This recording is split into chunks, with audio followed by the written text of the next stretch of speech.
Hello, beautiful. I'm your host, Nicole Goff. Welcome to the Ecstatic Life Podcast, the podcast for women who want it all: health, wealth, freedom, authenticity, love, beauty, all of the hidden gems just waiting to be uncovered. This is the podcast for women who are ready to discover their inner creatrix, to discover their inner manifester, and who want to find the ecstatic in every day.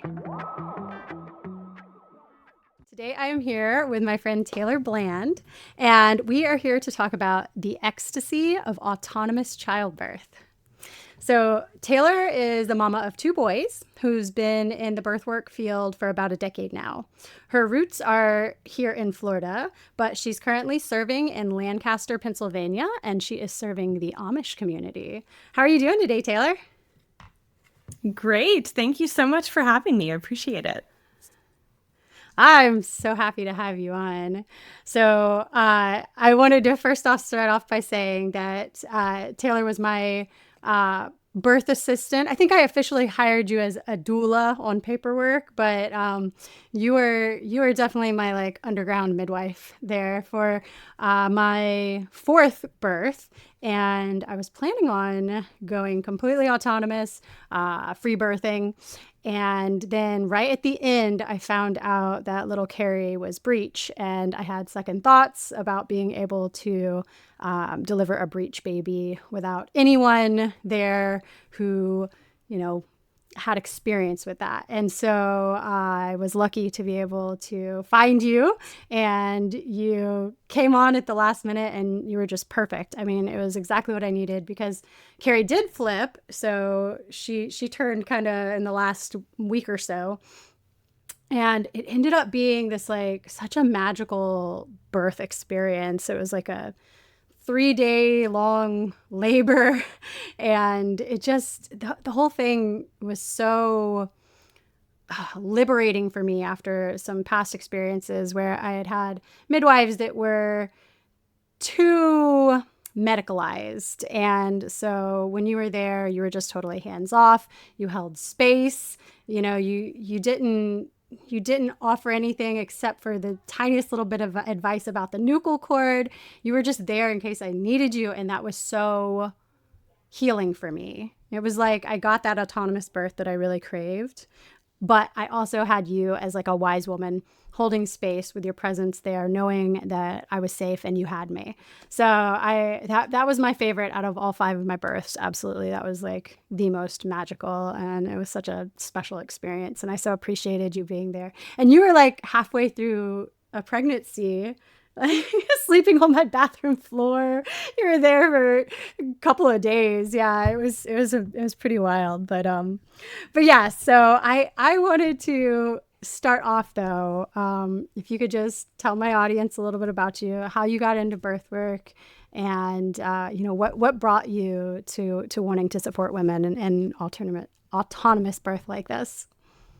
Yeah, absolutely. And I remember your birth as just being what you described, like so magical. You were just surrounded by so much love with your family. And it was so cool how she flipped at the end. Like that just goes to show, so many providers say, oh no, babies don't flip on their own after 36 weeks. They just don't. And yeah, they absolutely do. I've seen it several times. So I just think that's so cool. But yeah, anyway, how I got into birth work was after my first son. So I was planning a home birth with him for my entire pregnancy. 42 weeks rolls around. Actually, I should say 41 weeks rolls around. And, with a licensed midwife, they ask you to go and do the non-stress test, the biophysical profile. So we went and did that for her requirements. They really pushed induction at that appointment. And I just felt like, no, they told me he passed his BPP with flying colors. So I just didn't understand why they were pushing induction. But that's their model. That's how they do things. And I'm like, no, we're going to go home. Thanks. We're going to wait for spontaneous labor. And I did go home. A couple days later, labor kind of was trickling in for me. Come to find out, my midwife had been about like 6-7 hours away, the other side of the state. I didn't know about that. But yeah, when labor started, kind of gave her a heads up. I'm like, I don't think it's time to come yet. Just letting you know this is what's happening. And it was kind of weird. The communication was very spotty and weird. And I just don't think it was a good representation of what midwifery is, but that went on to be like a good hallmark for me of what I would rather be. So anyways, she came at some point at the end of the day and checked, said I was 1 centimeter. She was like, I really encourage you to just go to bed. I'm like, okay, great. That's totally fine. So I tried to go to bed, was unsuccessful with that because contractions were still coming like every few minutes. And then when I stood up to go to the bathroom again, my water totally broke, and contractions got much more intense. So I called her out. I was like, okay, I actually think it's time this time. Things feel a lot more progressive. And she came out and she just kind of looked at me and was like, you're still 1 centimeter, unfortunately, because of the spotting that you're having, like the pink tinge to the water. I'm going to have to send you to the hospital. Something is wrong. And I'm like, oh, something's wrong. Okay, we got to go. And so we went, got to the hospital. I'm 6 centimeters and absolutely nothing is wrong. And yeah, she said she was going to meet us at the hospital, never came. I actually didn't hear from her again until I wrote like a review on her page, which, yeah, I understand she had a lot going on in her life and everything like that. But yeah, so that was the start of my motherhood. And I ended up with pretty significant postpartum mental health problems. I didn't know what to expect at the hospital. And honestly, that's on me. I should have done a lot more research and kind of planned for that. But I had an epidural, which ended up like temporarily paralyzing me for a few days. My baby was put into the NICU for fever. They claimed he had an infection. So he was there for about a week. Totally ruined my breastfeeding experience. So yeah, there was a lot of trauma there that I didn't know how to unpack as a really young mom. So that kind of spiraled me into there's got to be something more to this. Like, what really happened in my birth experience? Was that necessary? Like, what can I do to help other women to not experience that? Whether that was going to be educational or support wise. I learned what a doula was pretty quick and got into that. Started with the more mainstream training. Then I got into like bereavement training, and I thought that was really neat. So I kind of dove into several fields at once. I found a traditional midwife that was looking for an assistant. So I did a few births with her. I did a few of my own doula clients. I was working both in the hospital, birth center, and home birth clients. So I kind of saw all the fields. I quickly learned after a couple of years of serving in the hospital that that is not where it's at. It's just full of more trauma, no healing, and I didn't want to be there anymore. So I stopped taking hospital birth clients when I was pregnant. Around the time that I was pregnant with the surrogate twins is when I started like inching out of that. I did still have a couple clients, especially my repeat clients that had me before, that were like really adamant on having me there. And I'm like, okay. So I attended a few hospital births, very, very big and pregnant with them. And the way that Florida law is set up, midwives can't attend twins at home that are in the system. So I wasn't able to have a home birth yet again with those surrogate twins. And that experience was just as traumatic, I'd say, as with my first, much faster, luckily. But yeah, just as traumatic. And I was like, okay, no, this just adds to my layer of there's got to be something more than this. So I started looking into not just being a doula anymore, but something more, somebody that sat with women, whether that's by themselves or with traditional midwives. There's not many traditional midwives in Florida that are outside of the system. So yeah, I kind of just started taking these women on my own and with my own self-study and their trust and their willingness to have me there, knowing that I hadn't been to many births by myself at that point. It was beautiful. And I gained so much knowledge in breech and twins and VBACs after multiple cesareans. Like, there were just so many women that wouldn't have gotten any support in the system to have a vaginal birth without somebody that was not in the system and that had been traumatized by the system. So I totally understood. And I was like, yeah, I'm going to hold space for you as much as I can. And that just kind of grew and grew. And finally, I had my second boy of my own. I had him totally by myself. And that just launched a different level of passion and healing. And like, yes, finally, I got what I deserved this whole time. And now I want to give that to all women now that I know how this feels. And it was just beautiful. And he brought so much peace and healing and joy and a different level of understanding for these women that I was serving. Because up until that point, like I had a Yes. natural birth, right? But I didn't have a full physiological birth. And so to experience that, I was like, yep, this is it. Now I'm even more on fire. Like everybody needs to feel this kind of thing. So yeah, that's my birth work journey Yeah. so far. Yeah, and that seems to be what happens, is this the same with me. It's like you get that fire and a lot of times it takes having been abused by the system, having experienced that to then turn around and say, no, this is not what women deserve. And it lights a fire in you. So I did have a thought before we go any further. Let's define, or I'll let you define autonomous birth, or some people call it free birth. I don't know if you make a distinction. There's some internet drama about those terms, but traditional midwifery and how it differs from the medical or midwife midwifery, so that people and physiological birth, so that people know what we're talking about. For sure. So, yeah, like you said, everybody's definition is going to be different. I'm not super rigid or like political about how people use their definitions, because some people will say they Me had an neither. unassisted birth with me there. And so I'm like, it's whatever you make it. But I see autonomous birth as something that is not governed. And like, if you have a governed attendant there that is registered with the state, that is required to follow their state protocols, you can't really have an autonomous birth when they're sitting there scared of their liability. So to me, autonomous birth is just birthing in your own power, in your own choices, without limitation, other than what you decide for yourself is your own limits.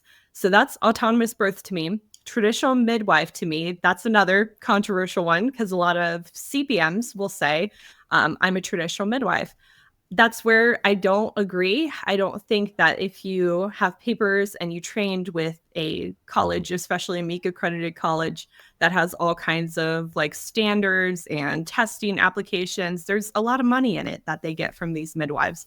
I don't believe that's what makes a traditional midwife. I do believe that a lot of CPMs do have traditional experience to some degree. So I will say that it's not that they're not traditional in their heart. It's just that they're not traditional by having this paper that says I work for the state, not for women. So to me, a traditional midwife is who really works for women. They work for their families, and they work for themselves. They're allowed to have autonomy too. But when you're certified, licensed, you can't. You can't have that autonomy for women or for yourself. You don't work for yourself. You work for the state. So that's where there's a lot of unfortunate boundaries that they end up finding themselves in, like, oh, I can no longer serve you because of this regulation, not because it's what they actually believe in their heart. So I believe a traditional midwife is who's working from the heart, from their soul, working for the families, and they only answer to themselves and to their families. Yeah. Yep. Yeah. And physiological birth, how would you define that one? Ah, yes, physiological birth. I believe physiological birth is, that's a hard one to define, honestly. I I genuinely don't believe. how birth works. How birth works naturally in Right. an undisturbed setting is how I would define it. Right. I agree with that. I don't believe you can have a physiological birth in the hospital, to be honest, because when we uproot ourselves from where our home is, and if we look back at our tribe, our ancestors from the past, that's where I always like bring myself back to. Is this primal? Is this of my roots? Or is this modern? Yes. So if you look at it that way, if we go back to that, we would have never transferred to a different facility, like maybe the hut right down the road at most, but we would have never transferred to a different facility to have this birth experience. It was usually right in the tribe, right in the community. And a wise woman that had experience with birthing her own babies would come and attend you, or you'd be by yourself with your partner. But usually they did have a community midwife. So that's what I go back to. I think that's what physiological birth is when things start on their own and move forward on their own. And whatever that looks like is physiological birth. And while I know that like in our society, there's a lot of chemicals, there's a lot of alteration to our bodies, and sometimes there are complications that we wouldn't have experienced back in our ancestral days because of that. So there are very rare emergencies and complications that do come up that we would not have had to deal with back then. But I think for the most part, just trusting in our body's chemical process is physiological birth.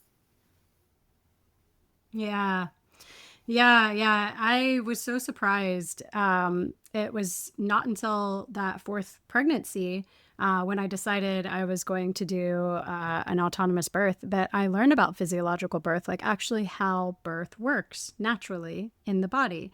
And I was shocked and appalled at all of the information I did not know. You know, I had no idea about the hormonal cascade that has to happen and how lighting and interruption can completely, you know, mess up this process. And I couldn't believe like that I had had three birthing experiences with midwives, and nobody had explained how birth actually works naturally to me. And I just, you know, I took your course, your herbal course, before we connected and I hired you. I took your herbal free birthing course, and when I learned about physiological birth through that course, I was like, I cried. Like I was like mourning because I was like, how come I didn't know this information before? With my past three pregnancies, how come I wasn't given that information so that I could make informed decisions, or so that I was aware? Like I didn't realize that it's very common to freak out during transition. And so with all three of those births, when I got to transition and I was like, I'm going to die. The baby's going to die. The world is ending, you know? And I transferred myself to the hospital with my third because I was like, for sure, something is wrong and everybody's going to die. And then so when I learned that that's like normal and that 75% of women have those thoughts when they go through transition, again, I mourned. I cried. I was like, why didn't I know that? Like I could have saved myself all that trauma from that hospital transfer, all the trauma I experienced in the hospital and postpartum because of that, the abuse that I experienced in the hospital. But, you know, I mean, I guess, you know, like we were saying before, that's the path. You need those experiences to open your eyes, you know, so I'm grateful I have that so that I can hopefully help other women to not have to experience that. So, ecstasy. When we were talking before the show, you brought up the origins of the word ecstatic and ecstasy. And so I would love it if you wanted to go into that a little bit. I thought that was so cool. Yeah, I thought it was amazing because I was, you know, we've just had some crazy bursts lately. And so I was like, ecstasy, ecstasy. Is that what I feel right now? Like I've been processing some heavy emotions and things surrounding the recent bursts that we've had. So I was like, is ecstasy correct in what I've been feeling? And how do I relay that? But when I looked up the origins of the word ecstasy, because I'm kind of a nerd with word play and poetry and things like that. So when I looked it up, it translates to standing outside oneself. And I was like, yes, like it just gave me full body goosebumps. I'm like, that is exactly what I feel in every single birth, no matter what it looks like, no matter how hard it is or how easy it is. That is what I feel in every single autonomous birth, whether that's out of body adrenaline or out of body joy. That is a part of every single birth. So it totally fits when I looked into that. Yeah, one of the definitions is a transcendental experience. And so, yeah, and you know, it's not just, I think a lot of people think about ecstatic as like being in joy all the time, a state of joy all the time. And it's, to me, it's not about that. It's about feeling everything, you know, and it's in their depths. And, you know, that can be exquisite pain, not just ecstatic joy, but the exquisite pain. And so I was wondering if you would speak to that, like how birth, especially autonomous birth, physiological birth, can give you that experience of exquisite pain. Absolutely. Yeah. So, of course, people see the beautiful videos and the ecstasy that women display that is joyful, that is orgasmic. They see that, we know that, we know that birth can be that. But there's the opposite side of that, that when a birth is hard, like when there is a case of a complication and there's a transfer, it's just this heavy, constant, lingering, like full body. I just want to be with them. I just want to be with them the whole time, even if it's like days long thing. I just want to be with them. I'm so consumed. It's like I'm in a different state of mind, is what it is. I can't totally focus. It's trauma. It's trauma in the body. It's an adrenaline response, high cortisol.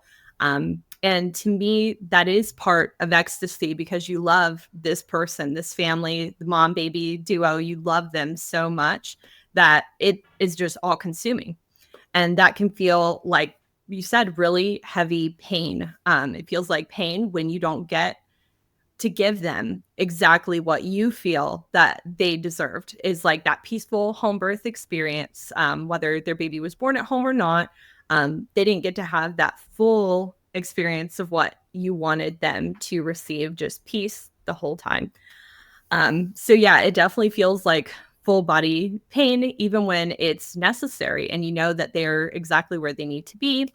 That also goes in with like loss. So when women have miscarriages and you're just experiencing with them this full body grief. And for me, I've had multiple miscarriages, even second trimester miscarriages. So for me, it's even more personal. Like I've been there. I know what you're feeling, just wanting this baby. You feel emptiness. You feel this want, this desire, and it creates a whole different level of like, I need to be pregnant again. I need to have another baby. Or it creates the fear of, I never want to be pregnant and feel that again. And just feeling that grief and that trauma with them in that space and holding them through that is a different level of ecstasy and pain through your body. You said you also worked as a death doula.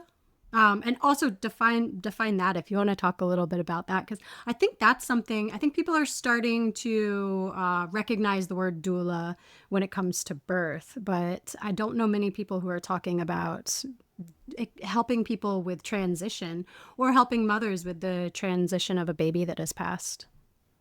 For sure. Absolutely. So in like the death doula work, I haven't dove as much into like working with the elderly or working with people that are at end of life. I've had a few. I did CNA work and home health aid work for a little bit, and that kind of coupled with hospice, but usually at that point hospice would just take over and then I wasn't so much involved. So I've seen a couple that were on their way out.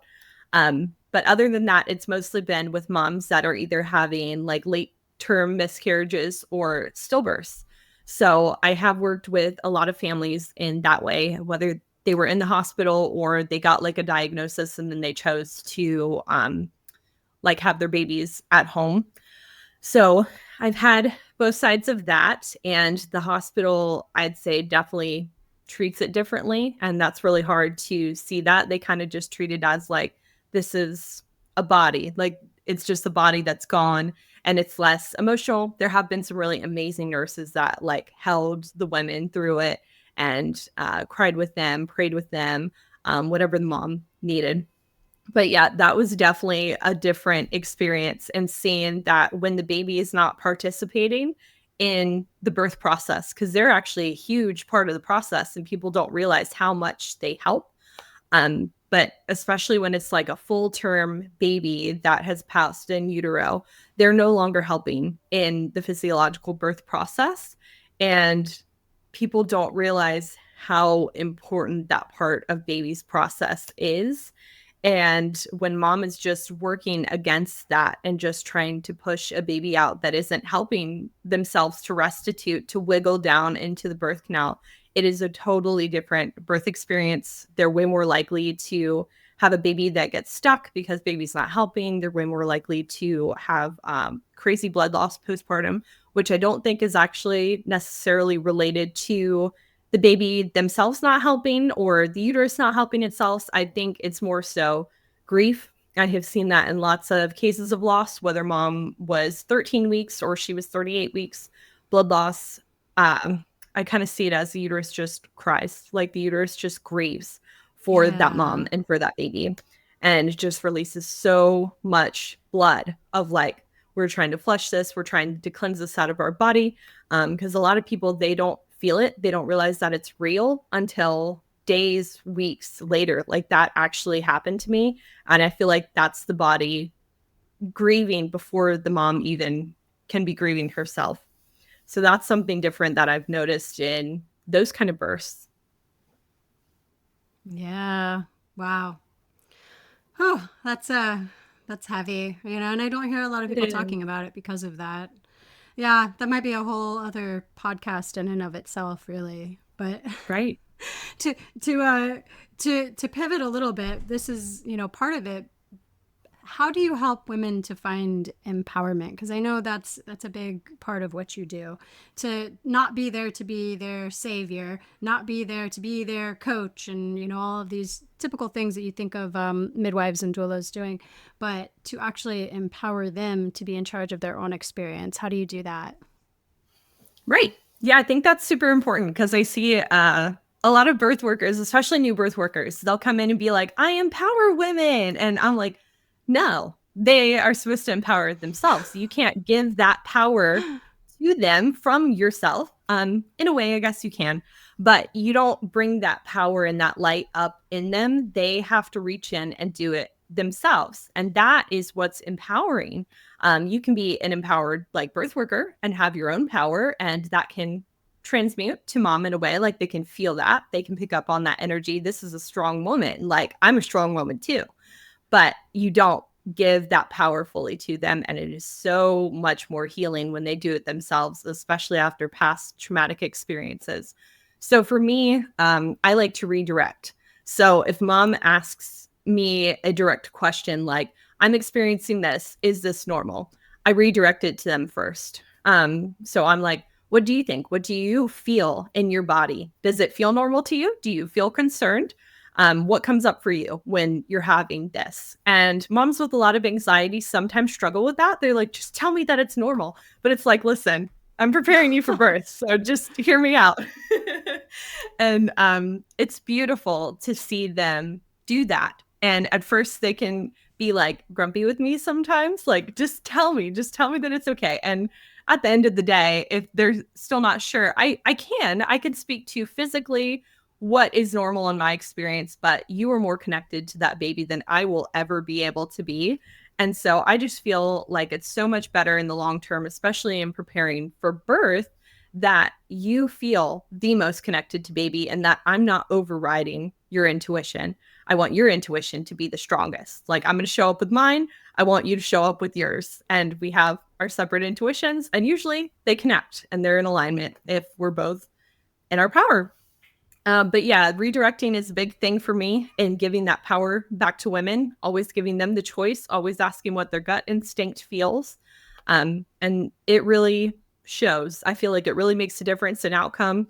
I know a lot of birth workers are like, oh, I'm just so worried about this mom. She has so much anxiety. She's always asking me so many questions. And like, I don't know what to do with her. I feel like I always have to manage her. And it's like, well, have you given her that power? Have you put that power back in her hands?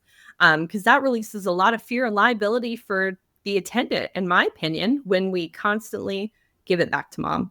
And we can give them as much insight as we can with our own experiences and things like that. But ultimately, regardless of whatever in the past that we've seen that correlates with what they're dealing with, it's their own experience. Every pregnant body and mom is different. Every baby is different. So we can't just speak and be like, oh, yeah, that's normal. Or, oh, no, that's a horrible complication. You got to go to the hospital right away. It's not that black and white. So we got to give it back to them to know for their own experience what they really feel. Yeah, and I think the problem is like why you find resistance is that is not the norm. I mean, the norm is that we as mothers turn our power over to an authority, and that has been really programmed into us since our own births. You know, so now we're here, you know, however many 5 or so generations in to having our power stripped away from us, and starting with our own births. And then if you go to public school, then you go into the workforce, or you go into college, you go into the workforce. And so we've really been indoctrinated into this top down authority. I mean, same with church. If you're involved in a church, the top down authority, and we are not taught to trust our intuition. Most of the time when we're growing up, we're actually discouraged. Our parents discourage intuition, And so that's been one of my big missions with my kids is, to try not to take that power away from them, to try to give them that autonomy. But as moms, we go into birth, and the idea is like, well, the midwife or the doctor, they're the authority. They have the training, they're the authority, and, they're in charge of my experience. And that, for my first 3 births, was my experience. I thought, well, the midwife knows she's there. She's like, the savior. That's one complex we put on it. The savior. They're there to save the day. They're the authority. They're in charge. They're the professional. And we don't take responsibility. And, not to shame or blame anybody, because I definitely, like I said, my first 3 births, that's how it was for me. But you don't know better, or you don't do better until you know better. And, when you can be empowered, so it's beautiful that you are doing that for women. When you can be empowered and you are given the information and you start practicing trusting your intuition, there is an ability to connect with baby, and to connect with source, and to connect with your own innate knowing. And so do you find that, like, on both sides, your innate intuition as the birth worker and mom's innate intuition, connect with baby, and how does that play out in birth? Yeah, absolutely. I've seen it go both ways, where like moms pick up on something being wrong. And I've kind of seen women go different directions with it, because some of them, they want that healing for themselves so bad, but they know in their gut that something is wrong. And so they're kind of fighting it. And I think it's really important to be able to have those conversations with your people, especially when you're attending in like a sovereign attendant capacity, because there's a lot more that you're gambling, I feel like, with most of the community and society not understanding how that goes and why somebody would show up in that way. I've seen women fight it and like know that something is wrong, and then they're just battling like, no, I'm not going to say anything. I still want to have my home birth kind of thing. And they're not like owning what their intuition is saying. And so you really got to like be so connected with them and have them trust you so much that you're like, hey, like, be real with me. Do you feel like something is going on? Because you can kind of see it. They look disconnected. Like their eyes are kind of glazed over. They're not sure about anything, even when they were previously sure in the earlier pregnancy or whatever. So you can kind of see it. And I feel like having those real conversations are super important. But I've also seen it go the other way, where it seems like, especially if they came from more of a medical provider and they find you like later in the pregnancy, I've seen where against all odds, they're like, I just know that I can do this, but nobody believes me. And then they find somebody that believes them. And it's like, okay, I hear you. I trust you. And like the ultrasound says, baby has amniotic bands, or mom has like a low-lying placenta. She's definitely not a candidate for vaginal birth. And for some of those things, it's true. It's probably not the safest thing to do, but I've definitely had women where the ultrasound tells them one thing or testing tells them one thing, and they're like, I just don't feel right with that. It doesn't sit right. And I just don't feel like anybody believes me or trusts me. And it's like, okay, I trust you. Like, if you understand the potential that could come of this, like, I trust you. And then you go and watch them just own it, just do the thing. And you're like, dang, I'm so glad that she felt powerful enough to find a different alternative, find a different option. And she did it. And I trusted her, because if I looked at the medical records, I wouldn't have trusted her if I didn't trust in women and trust in their intuition. I would have been like, nope, bye. That sounds way too complicated for me. But in Trusting Women, you see things that they're told cannot work, cannot happen, and they happen. Yeah, I was told I couldn't have kids. And you sure do. Yeah. Yeah, I sure do. And that highlights another huge problem with the industrial medical complex, the industrial birthing system. A lot of times, these tests and these doctors are just plain fucking wrong, you know? And, they act like their word is God. And they act like these tests are God. And ultrasounds, are, well, first off, I know they're very dangerous, and nobody talks about that, but they're not accurate. And so there's women that are putting all of their faith, they're putting the faith in the provider, and they're putting the faith in the tests, they're putting the faith in the technology, when it's not actually proven to be worthy of so much faith. And then they're told their intuition is meaningless, and totally squash that. Feelings mean nothing, when a lot of times that intuition is so much more spot on. And so, yeah, I love that you're doing work to empower women to trust their intuition, to get back in touch with their bodies, and that source connection, and so, yeah, I love that. And so you're working with the Amish community now, and so I'm sure they have much more faith in their intuition, or their connection to God, as they see it. Can you tell me a little bit about that? Because I'm real curious about that. You know what would make my life so much more ecstatic? If you would like, subscribe, share, comment, review, or rate this podcast on YouTube, Spotify, and Apple Podcasts.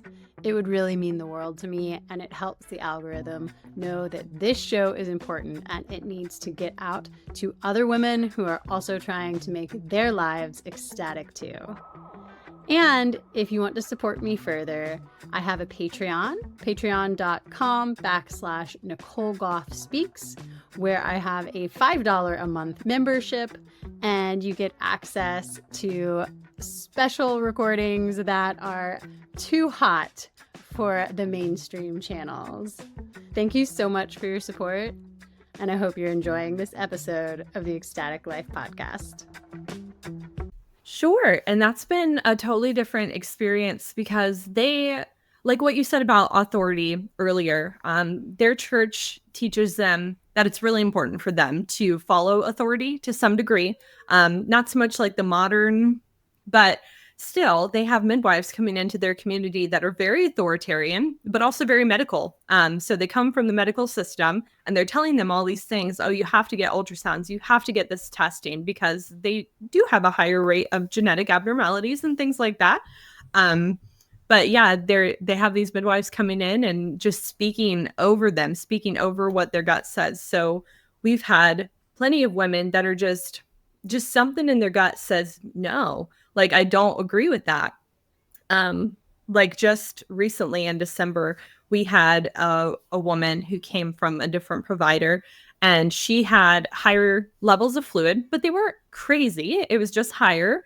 And the provider wanted them to keep doing like ultrasound after ultrasound after ultrasound, and wanted genetic testing and all of this to try to like either prove that something was wrong, or I don't know, risk her out. I'm not sure. But yeah, she came to us at 35 weeks and was like, this just doesn't feel right. I don't know what it is, but it just doesn't feel right to me. I don't think that we need to have a hospital birth. I don't want to keep doing these ultrasounds.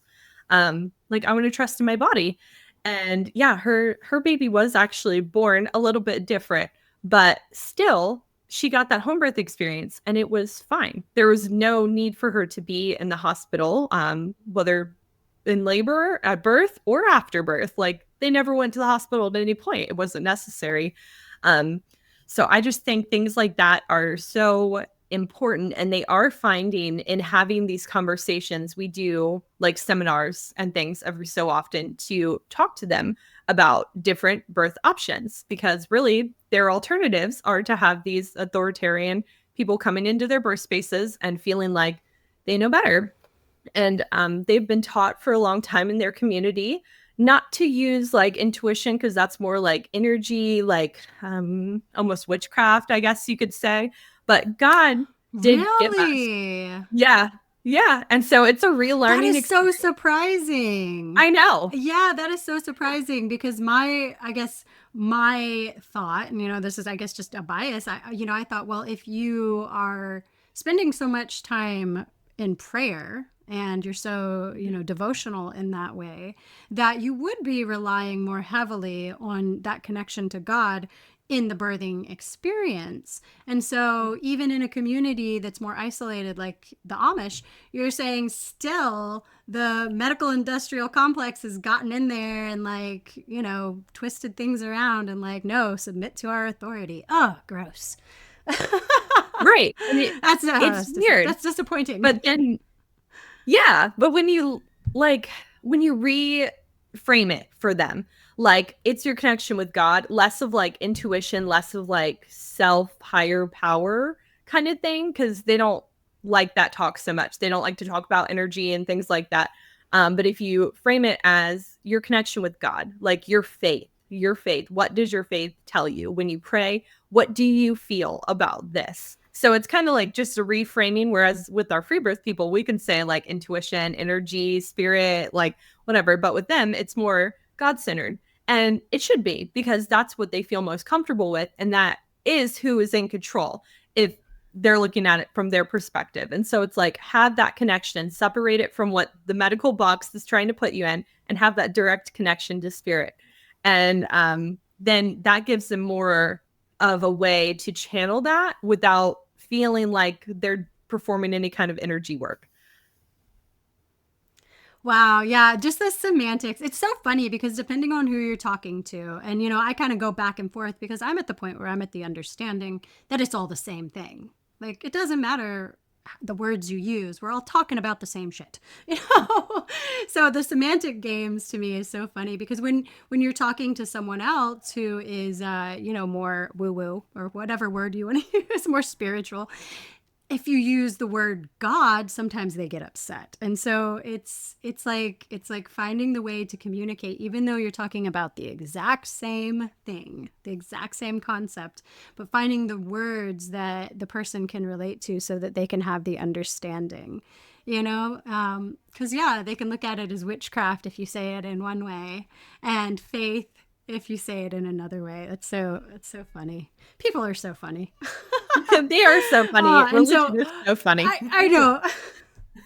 I mean, yeah, and like it's like not even like, when you think of like Christianity, traditional, religion that you think of, but the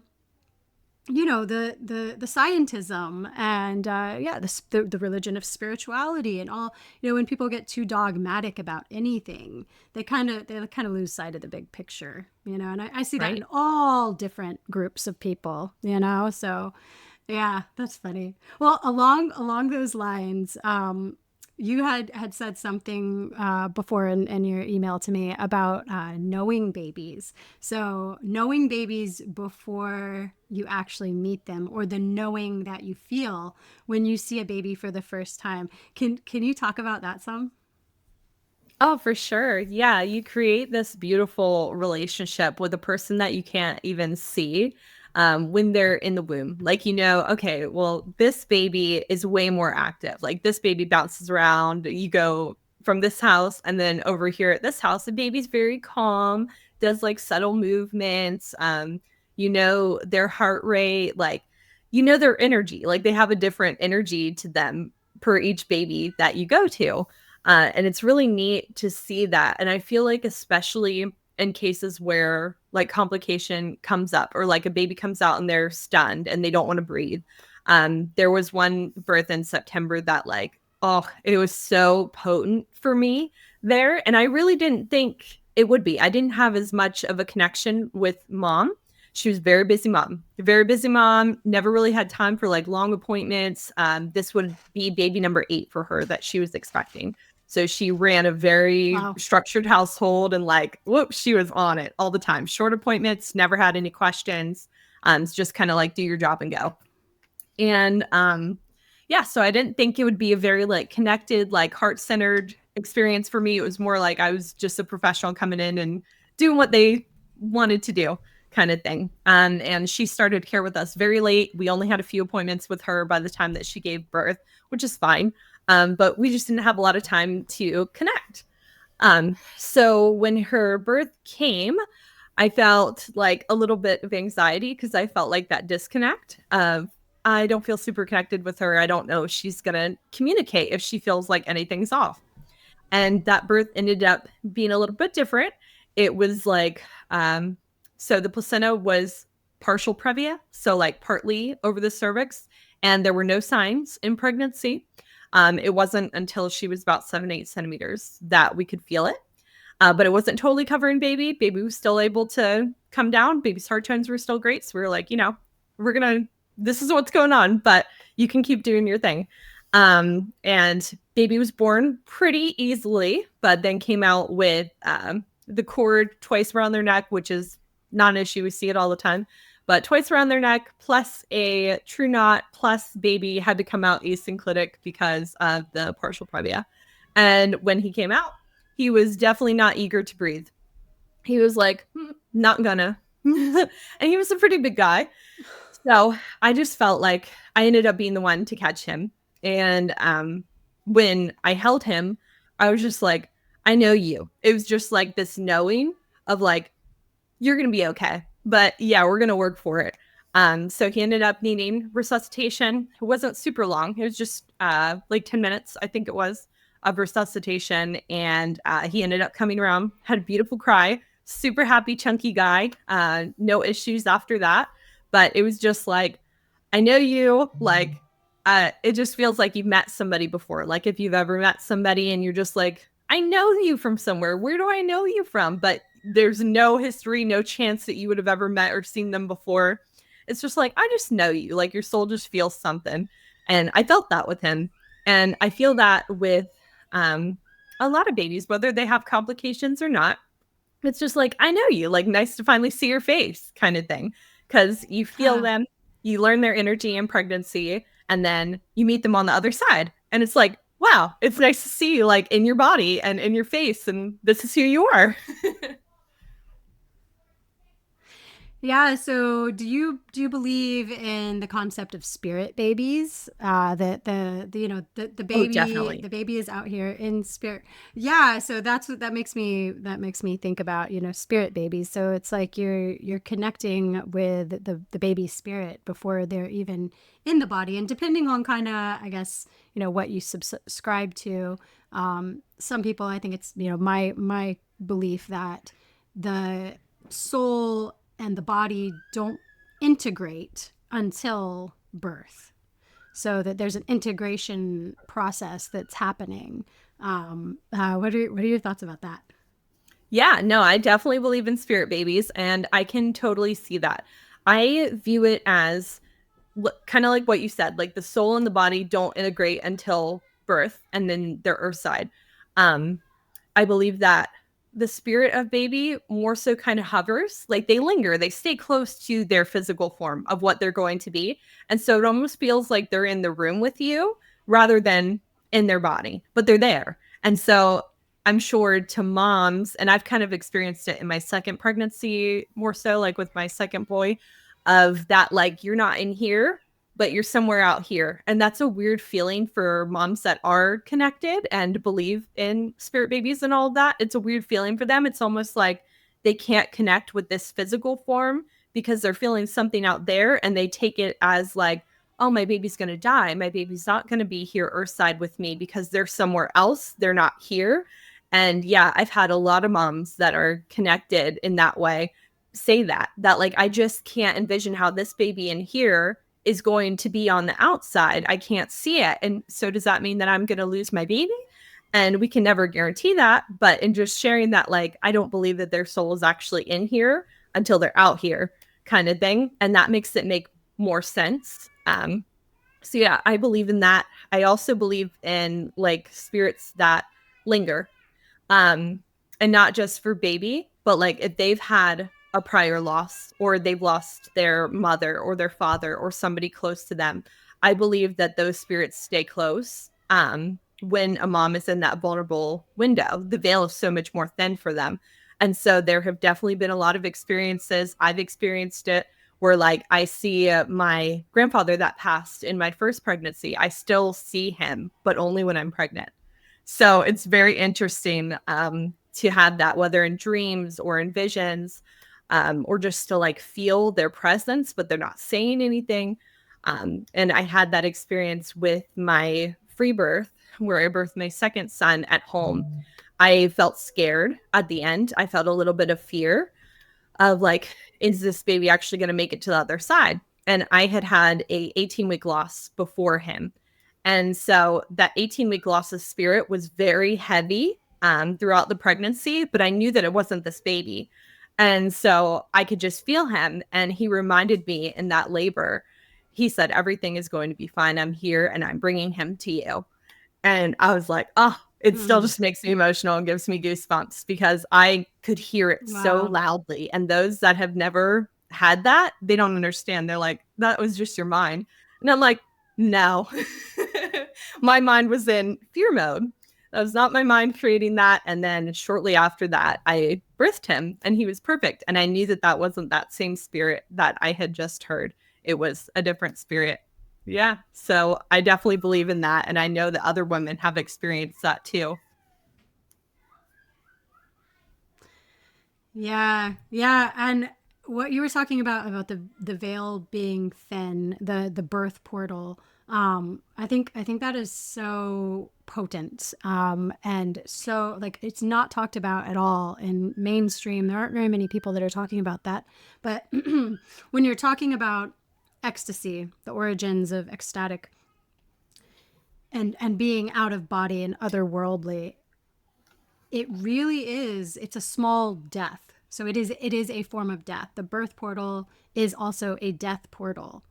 And in that experience, when you're able to experience it out of hospital in a comfortable setting in your own home, you are able to tap into that. And so I don't know if you can see me. I know it's kind of blurred, but there's a picture of my grandparents behind me, and my maternal grandmother. I have felt her in my home births. I felt her. She passed when I was 16, but I was very close to her. And I have felt her presence as like, I mean, some people would call it like a guardian angel or whatever. But I do believe that when that veil is thin and the birth portal is open, you are able to tap into, guardian angels, spirit, ancestors, whatever you want to call them, there to support you in those moments. And they bring messages, they bring help, they bring guidance for the baby that you are birthing, guidance for you as a mama. And I'm sure there's a lot of people who think that, well, that's, that's some woo-woo bullshit. But, it's not. And when you are able to experience it, but in order to experience it, you have to be undisturbed. You have to be able to experience physiological birth, because it's so hard when you're in a sterile, managed environment like a hospital. When you are in an environment where you do not have your autonomy, you have a top-down control where people are telling you what to do. It's I mean, I won't say impossible, but I would find it to be extremely hard to be able to tap into that when you're in that kind of an environment.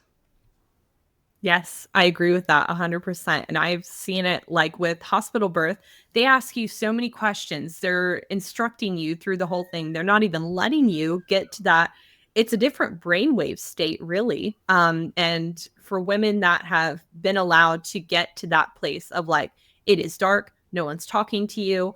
People might be touching you for like counter pressure purposes or just like holding you. But for the most part, they're not managing. They're not inside. They're not doing anything other than just support to get you through it. You reach a different brainwave frequency that is almost like you are sleeping. You're in like that sleep state where you're dreaming. And to me, in my home birth, it felt psychedelic. Like I could literally see the walls like pulsing. I was in a different vision field. Everything just felt different in my body, but it was euphoric. It wasn't scary. It's not like I'm seeing like crazy hallucinations or anything like that. It just felt beautiful. Like I was in a different state of mind, but it was just all body chemicals. And I think that's really important. And as much as I can, I try to hold that space, even when people are bringing me in like the midwife capacity. Like, of course, you want me to do the things and let you know that you're doing okay and all of that. But for the most part, I try to stay silent. I try to stay out of the vision field. I try to stay away from the mom, like behind mom or just off to the corner. Or if she wants me in her vision field for comfort, just smile. Just hold a smile, nod. Don't have to say anything really unless they want encouragement, because that allows them to go into that dream state and you feel less pain that way. Birth doesn't have to be excruciatingly painful. You don't have to force your pushes. You can just be in your body and be in that state of just full surrender, full release, and get that ecstasy of birth. And it's beautiful that way. So much better. Yeah, it is. It is ecstatic. Like my births have all been painful, and I hear people talking, "Oh, birth shouldn't be painful." Well, I had my cervix mutilated and it's like a lump of scar tissue. So I'm not sure that like pain-free childbirth was a possibility in my life, Even after number 5, it still hurt like hell.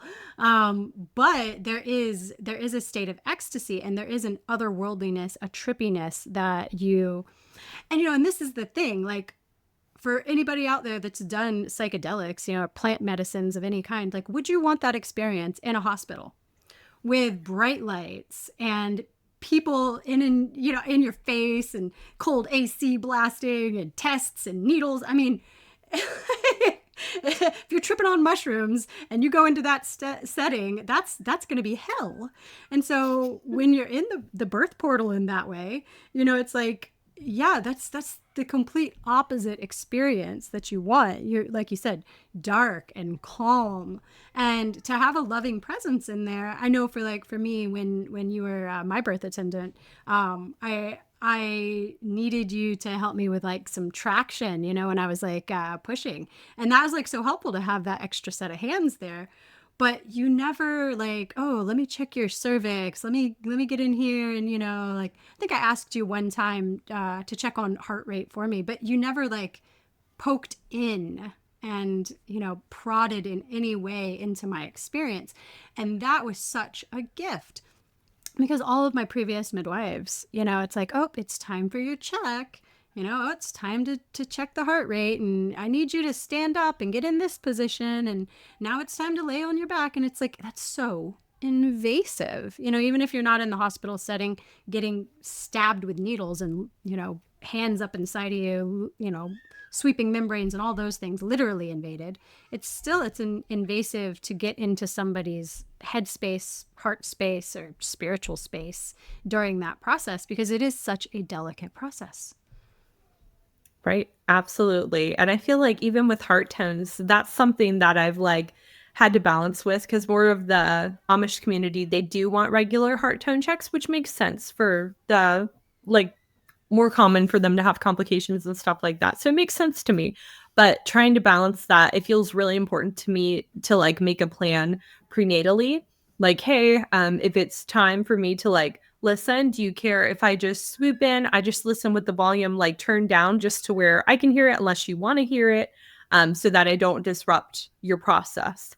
Because it is disruptive to come in and be like, hey, can I listen now? It's time. And then the mom's sitting there waiting to hear that heart tone that may be way low in the pelvis, and they're in anxiety. So then they get pulled out of that state, waiting to hear that baby's heartbeat, when I just rather, oh, okay, everything's perfect, I'm going to go now kind of thing. It can be so much more subtle and quiet and peaceful, rather than, hey, barging in here, can I get you to do in this different position? And I got to get all in here and I'm talking to you, pulling you out of your state.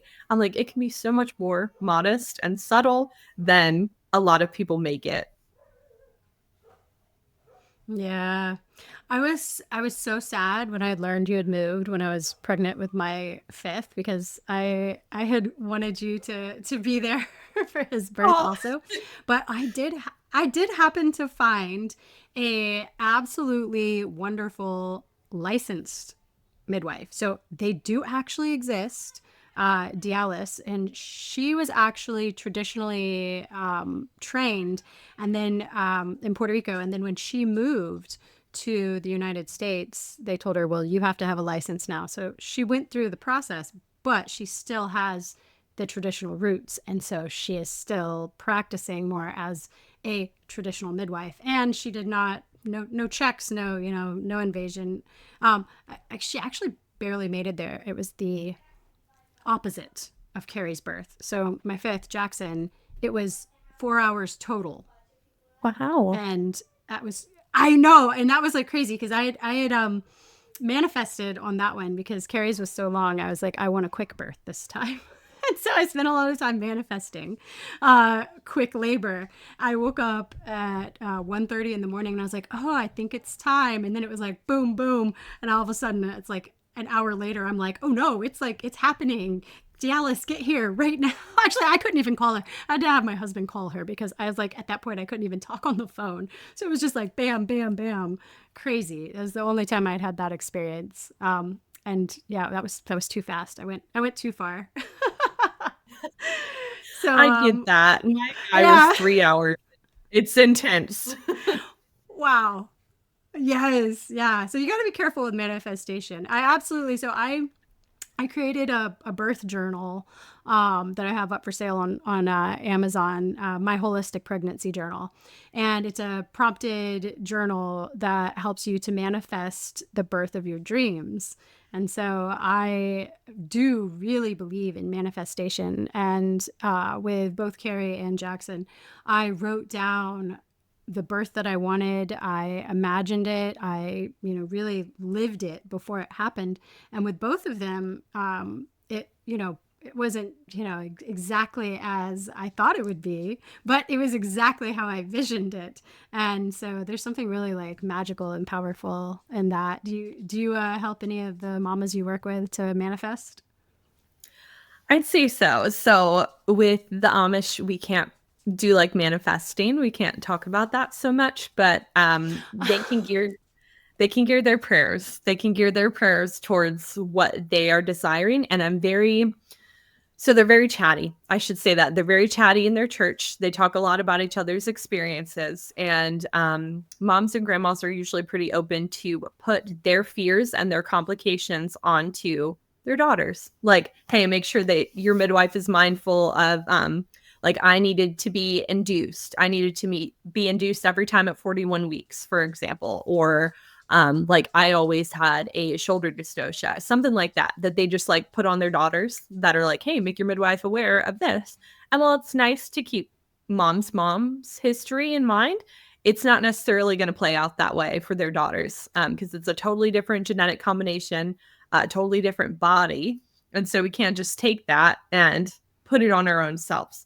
And so I'm very mindful of women to like guard themselves, like guard their mind and guard their heart in what they're bringing into their pregnancy and birth. Because with just knowing that they do that, like if you hear somebody's experience, write it off as their own experience and don't continue to take it along with yours. Like, thank you for sharing that with me. Boom, done. Like, we're not going to take that and just manifest. We can talk about that.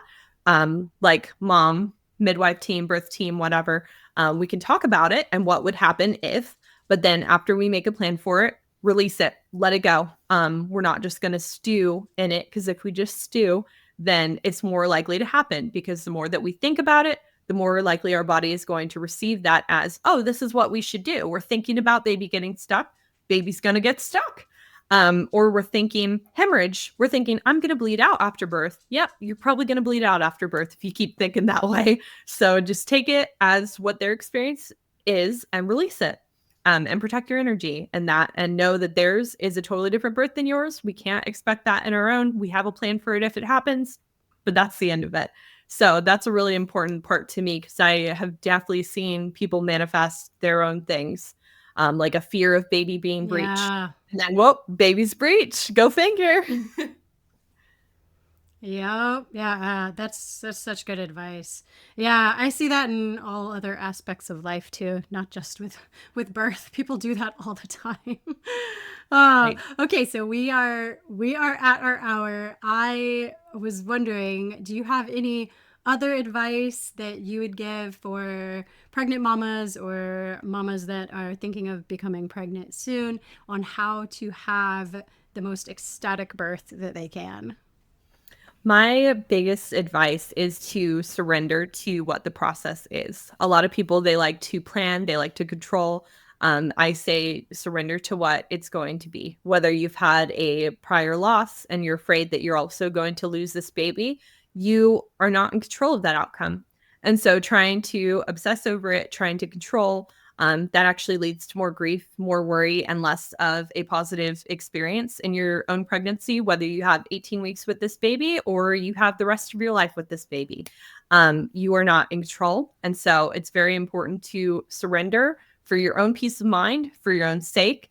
And while we can't guarantee anything, I feel like it makes a more peaceful experience no matter what the outcome is if you don't sit and stress and you actually enjoy your pregnancy and your birth and you surrender to what your life path is and what that baby's life path is. So ultimately, just surrender. Beautiful. Beautiful. I love it. Well, thank you so much for coming. I'm so happy that we got to have this conversation and that we get to reconnect because it's been a long time since I've gotten to see you. Um, Before we go, tell all my listeners how they can get in touch with you, how they can work with you, what offerings you have. You still have the herbal online offerings, online courses? Yes, I do. So our herbal courses, we have courses for birth workers or just for moms that are wanting to explore free birth, home birth. So that's herbal.teachable.com. If you want to access those courses, I'm on Facebook as Taylor Bland and then on Instagram as Taylor Bland Birthkeeper. So you can find me on any of those. Feel free to reach out and connect if you have any questions. Awesome. And I'll link all that in the show notes. Thank you so much. Thank All you. right, It was everybody. We'll great. see you next time. Yes, it was. Bye.